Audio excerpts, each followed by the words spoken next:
साहब, जो पाकिस्तान और सऊदी ने डिफेंस पैक्ट साइन किया, कहेंगे इसको एक माइलस्टोन कहा जा रहा है, एक बहुत बड़ी डेवलपमेंट है, क्या कहेंगे इसमें? अल्हम्दुलिल्लाह it is the historic pact between the two countries. लेकिन हम हमेशा से हमारा जो इनफॉर्मल अरेंजमेंट रहा है सऊदी अरेबिया के हवाले से, हरमैन शरीफ है के हवाले से, वो वही है जो इस एग्रीमेंट में, जो कि स्ट्रेटेजिक म्यूचुअल डिफेंस एग्रीमेंट परसों साइन हुआ है, वो ऑलरेडी इनफॉर्मली तो हमेशा से उसी पे बिलीव था पाकिस्तानी कौम का, पाकिस्तान की हुकूमत का, और उसी पे एक फॉर्मल एग्रीमेंट साइन हुआ है। लेकिन कामयाबी का सहरा जो है वो नवाज शरीफ साहब और उनकी पार्टी को गया है। मियां साहब, उनके साथ भी क्या इस तरह के एग्रीमेंट साइन हुई?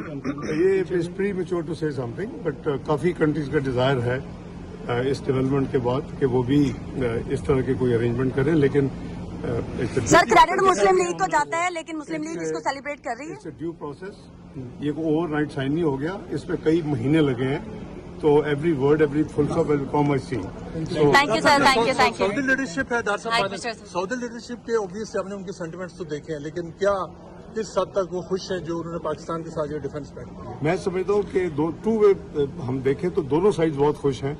लेट्स बी फ्रैंक कि सऊदीया ने भी कभी पाकिस्तान को मुश्किल वक्त जब आया, सऊदीया हमारे साथ हमेशा खड़ा रहा है, और आपको याद है कि सैंक्शंस के बाद उनकी जो सपोर्ट थी बड़ी रेलेवेंट थी और बहुत इम्पोर्टेंट थी।